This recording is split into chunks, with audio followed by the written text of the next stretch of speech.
नमस्कार दोस्तों, क्या आप जानते हैं कि भारत के शेयर मार्केट को नियंत्रित करने के लिए कितने अलग-अलग कानून हैं? अभी तक 4 और 5 अलग-अलग कानून, लेकिन जल्द ही सब कुछ बदलने वाला है अब। सरकार एक बहुत ही इंपॉर्टेंट बड़ा फैसला लेने वाली है, सिक्योरिटीज मार्केट्स कोड बिल 2025। तो चलिए समझते हैं कि यह बिल आखिर क्या है और आपके पोर्टफोलियो पर इसका क्या असर पड़ने वाला है। सरकार शीतकालीन संसद सत्र में जो 1 दिसंबर से शुरू होने वाला है, एक नया विधेयक पेश करने जा रही है। इसका नाम है सिक्योरिटीज मार्केट्स कोड बिल 2025। आसान भाषा में अगर हम कहें तो भारत के पूंजी बाजार के लिए एक देश एक कोड की बात हो रही है। जैसी व्यवस्था आने वाली है, अभी तक जो कोई कानून अलग अलग काम कर रहे थे उन्हें एक ही जगह अब मिला दिया जाएगा। देखिए, अभी भारत में शेयर बाजार को ये कानून नियंत्रित करते हैं। पहला क्या है? सेबी एक्ट 1992। यह शेयर मार्केट की देखरेख को क्या करता है। और दूसरा है डिपॉजिटरी एक्ट 1996, जहां आपके शेयर डिजिटली रखे हुए होते हैं। और तीसरा है सिक्योरिटी कॉन्ट्रैक्ट रेगुलेशन एक्ट 1956, यह कॉन्ट्रैक्ट्स को नियंत्रित करता है। और चौथा है गवर्नमेंट सिक्योरिटी एक्ट 2007, सरकारी बॉन्ड्स को नियंत्रित करता है।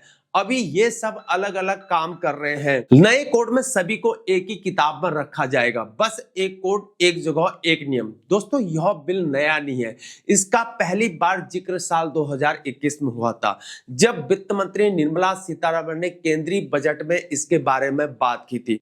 तब से सरकार इस बिल को तैयार कर रही थी। अब अंतिम रूप से यह संसद में आने वाला है, तो यह एक बहुत सोच समझकर तैयार किया गया कदम है। अभी क्या समस्या? सुनिए, कई कानून, कई नियम, कई संस्थाएं कंपनियों के लिए सिरदर्दी बनी हुई है। जब अलग अलग कानून होते हैं तो कभी नियमों में आपस में टकराव हो जाता है। कंपनियों को कंप्लायंस का भारी बोझ उठाना पड़ता है, मतलब ढेर सारे फॉर्म भरने पड़ते हैं। अलग अलग नियमों से प्रक्रियाएं जटिल हो जाया करती हैं। अब अगर यह बिल पास हो जाता है तो आखिर क्या बदलेगा?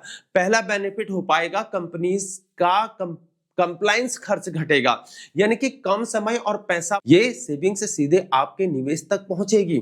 दूसरा फायदा है, नियमों के बीच का फ्रैक्शन खत्म हो पाएगा, मतलब कोई कंफ्यूजन नहीं रहेगा। तीसरा बेनिफिट है, निवेशकों और बाजार संस्थाओं के लिए प्रक्रियाएं बहुत ही आसान हो पाएंगी। और चौथा बेनिफिट यहाँ पर है, सबसे इंपॉर्टेंट है, यह सरकारी बॉन्ड बाजार को बहुत मजबूती मिल पाएगी और विदेशी निवेशकों का भरोसा बढ़ेगा, क्योंकि अब सब कुछ ट्रांसपेरेंट और विश्वसनीय होगा।